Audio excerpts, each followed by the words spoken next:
Hello students, कैसे हैं आप सब? Hope you all are fit and fine. So as you seen on the screen, our unit which is going on, sports and nutrition. So before starting the unit, हमने ये पहले आपको पता है कि एक बार कर लिया था, but on that time you are not aware about the online classes and you are not having books with you. So we are again doing the same thing as a revision युगन से. हम इसको दोबारा से एक बार revise करेंगे और मैंने कोशिश की है कि पावर पॉइंट प्रेजेंटेशन के थ्रू, अगर अभी भी आपके पास बुक नहीं है तो you can understand the topics easily. So we are doing our best, so please watch the video. It is only for you guys. ये केवल और केवल आप लोगों के लिए जो हम लोग इतनी मेहनत कर रहे हैं. तो प्लीज़ वीडियो को देखें और उसकी सारी चीज़ों में जो भी डाउट इसके बाद भी आपको होता है तो वो आप हमसे पूछ सकते हैं any time. You all are free.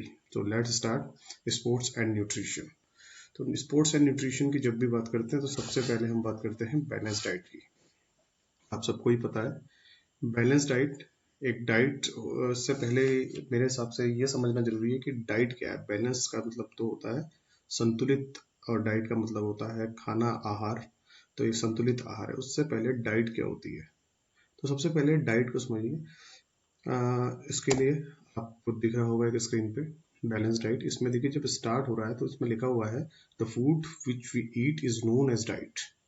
ठीक है. And it is the basic requirement of every individual. तो कहने का मतलब है आप जो कुछ भी खाते हैं मॉर्निंग टू इवनिंग, जो कुछ भी खाते हैं, वो आप टॉफी खा रहे हैं, खाना खा रहे हैं, जंक फूड खा रहे हैं, पार्टीज में जा रहे हैं, कुछ भी कर रहे हैं, जो भी आप खा रहे हैं that is known as diet. वो आपकी डाइट है. और यहीं पर जब हम थोड़ा सा चेंज करेंगे तो बैलेंस डाइट में जो है, तो डाइट का मतलब हो गया आहार. जो भी आप खा रहे हैं वो आपका एक तरीके का फूड है, डाइट है, खाना है.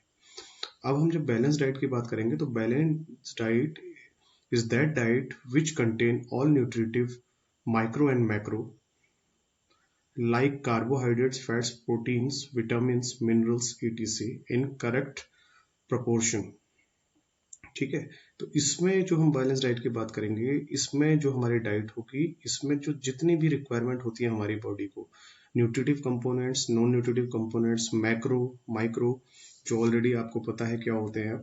ठीक है. कार्बोहाइड्रेट्स जो एनर्जी प्रोवाइड करते हैं, fats immediate sources of energy, emergency sources of energy sorry, proteins, vitamins, minerals जो छोटी कम अमाउंट में चाहिए, ज़्यादा अमाउंट में चाहिए, लेकिन हमारी बॉडी को इसकी रिक्वायरमेंट होती है. तो इन सब चीज़ों का समान रूप से कह सकते हैं या इक्वलेंटली जितनी जिसकी जरूरत है वो हमारी डाइट में उस हिसाब से होते हैं. Again I am repeating, balance diet is the diet which contain all nutritive nutrients like carbohydrates, fats, proteins, vitamin, minerals etc in correct proportion. Correct proportion मतलब बिल्कुल फिट अमाउंट में. तो बैलेंस डाइट का मैंने आपको पहले भी बताया था कि जो बैलेंस डाइट का सबसे बेस्ट उदाहरण है वो हमारा जो इंडियन खाना है, या आप कह सकते हैं इंडियन भोजन थाल है, या खाने की जो हमारी थाली होती है जिसमें हम दाल, रोटी, चावल, ठीक है, सब्जी, सब लोग सब चीज़ें उसमें इन्वॉल्व होती हैं. तो वो एक बैलेंस डाइट होती है. इसमें प्रोटीन्स वो चीज़ें भी हैं, फाइब्रस आइटम भी है, ठीक, आयरन वाला मटेरियल भी है जैसे कि ग्रीन वेजिटेबल्स हो गया. और खाना जो हमारा कुकिंग का तरीका होता है, कोई भी फूड अगर आयरन वाले बर्तन में बनता है, लोहे वाले बर्तन में बनता है, तो ऑटोमेटिकली आयरन हमारी बॉडी को मिलता है. तो this is diet and balance diet. जो भी आप खाते हैं वो आपकी डाइट है, और जिसमें सारे न्यूट्रिएंट्स करेक्ट प्रोपोर्शन में या बराबर इक्वल जितनी जिसकी जरूरत है उस अमाउंट में होते हैं, उस डाइट को बैलेंस डाइट कहते हैं. तो आगे बढ़ते हैं. ठीक है. ऐसे आपको पता है कि पहले भी बताया था कि balance diet is divided into 3 parts. ये 3 पार्ट्स में डिवाइड होती है. These are energy yielding food, body building food and defensive food. Energy yielding food जैसे नाम से ही क्लियर है कि जो हमें एनर्जी प्रोवाइड करते हैं. तो energy providers, carbohydrates main source of energy and quick energy providers. Fats are the emergency sources of energy. तो वही चीज इसमें लिखी है. It consist of carbohydrates and fats. Fats जो कि मैक्रोन्यूट्रिएंट्स हैं दोनों. This food helps to provide energy to individual for his workouts और एक्टिविटीज. जो भी वो काम करता है या जो भी एक्टिविटीज परफॉर्म करता है उसके लिए जो एनर्जी उसको चाहिए होती है, जिसकी जरूरत होती है, वो आपको कार्बोहाइड्रेट्स और फैट्स के थ्रू मिलती है। जनरल एनर्जी कार्बोहाइड्रेट से, जो क्विक एनर्जी या इमीडिएट एनर्जी चाहिए होती है वो कार्बोहाइड्रेट से मिलती है।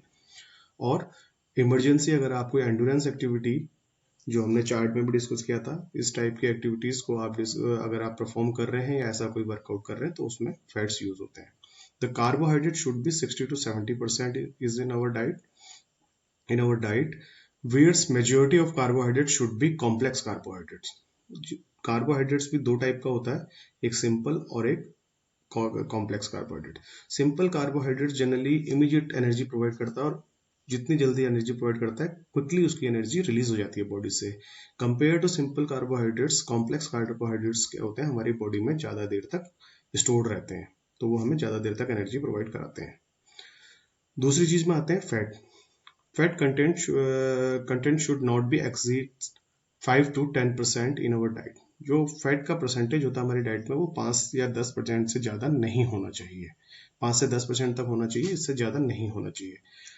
तो carbohydrates easy and good source of energy whereas fats are difficult to digest and hence difficult to get energy from it.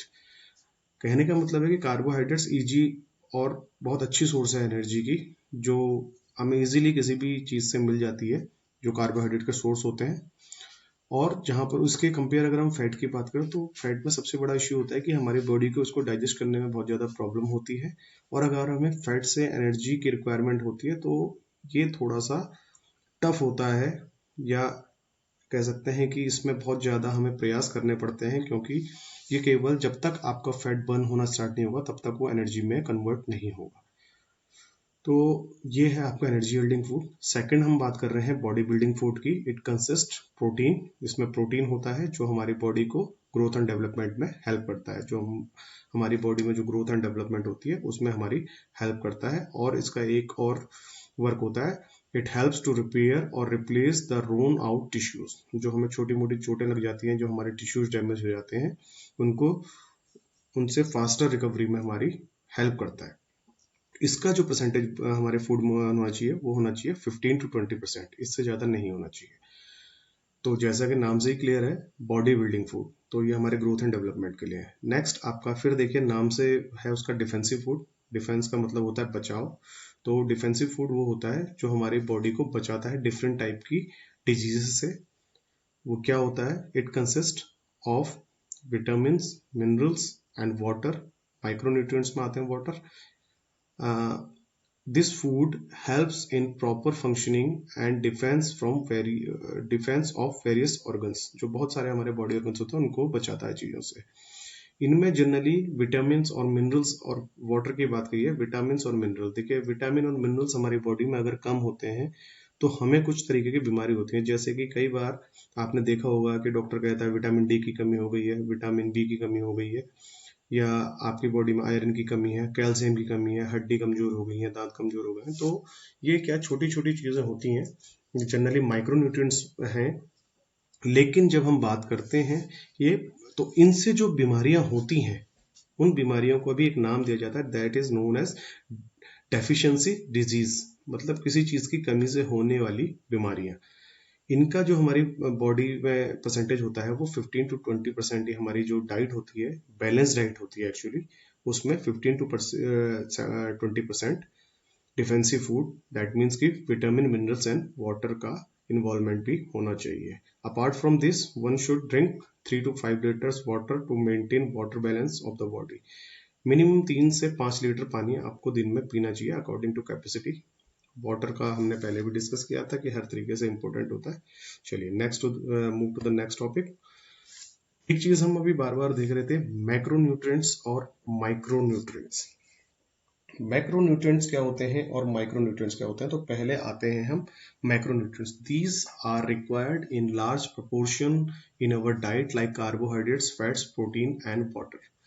ये हमारी बॉडी को इन चीजों की ज्यादा जरूरत होती है, या ज्यादा अमाउंट में हमारे कह सकते हो आपकी हमारी बॉडी को इन चीजों की ज्यादा जरूरत होती है। जैसे कि carbohydrates immediate energy providers, quick energy providers और क्विकली रिलीज हो जाते हैं। और ये हमारे डेली जो ईटिंग हैबिट्स होती है उसमें बहुत सारी चीज़ें होती हैं जो हमें कार्बोहाइड्रेट्स, फैट्स, प्रोटीन्स प्रोवाइड कराती हैं। और वाटर तो एक बहुत इम्पोर्टेंट पार्ट है हमारी लाइफ का। तो ये सब किस में आएंगे? माइक्रोन्यूट्रिएंट्स के अंडर में आएंगे। नेक्स्ट आता है हमारा माइक्रो। जैसे नाम से ही क्लियर है, माइक्रो का मतलब होता है छोटा या बहुत सूक्ष्म चीज। तो नाम माइक्रोन्यूट्रिएंट्स हो गया, तो ये न्यूट्रिएंट्स अंडरस्टूड है। These are required in small proportion in our diet like vitamin and minerals.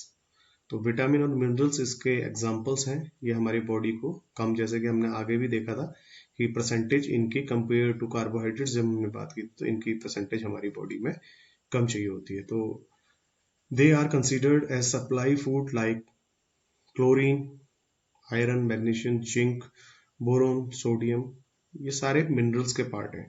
ठीक है, तो they act as defensive food and helps the proper functioning of various organs.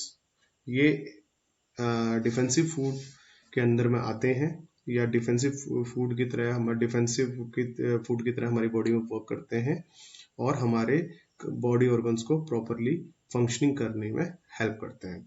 These are macro और micronutrients. Hope you guys understand.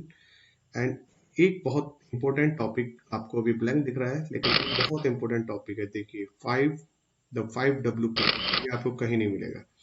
सब में देखिए W है, 5W है। सबसे मेन चीज होती है जब भी हम इसकी बात करते हैं 5W प्लान की, तो इसमें है what to eat, when to eat, where to eat, why to eat और वे टू ईट। डाइट हो, बैलेंस डाइट हो। सबसे इंपॉर्टेंट चीज ये है कि व्हाट टू ईट, क्या चीज खानी है, व्हेन टू ईट, कब खानी है, वेयर टू ईट, कहाँ खानी है, व्हाई टू ईट, क्यों खानी है, और वे टू ईट, उसको खाने का तरीका क्या है। हर चीज अच्छी होती है बॉडी के लिए, लेकिन सुना होगा आपने इसके साथ ये नहीं खाते, इसके संग ये नहीं खाते, अदरवाइज वो रिएक्ट करती है। तो बेसिकली इनके ऊपर आपको काम करना है। ये एक बहुत ही इंपॉर्टेंट चीज है। आप कोई से भी अगर नॉर्मल डाइट भी फॉलो कर रहे हैं तो हमेशा अगर इन चीजों को ध्यान रखेंगे तो आपके लिए बेनिफिशियरी होगी। Thank you very much. Hope you understand the topics. See you in next class. Thank you.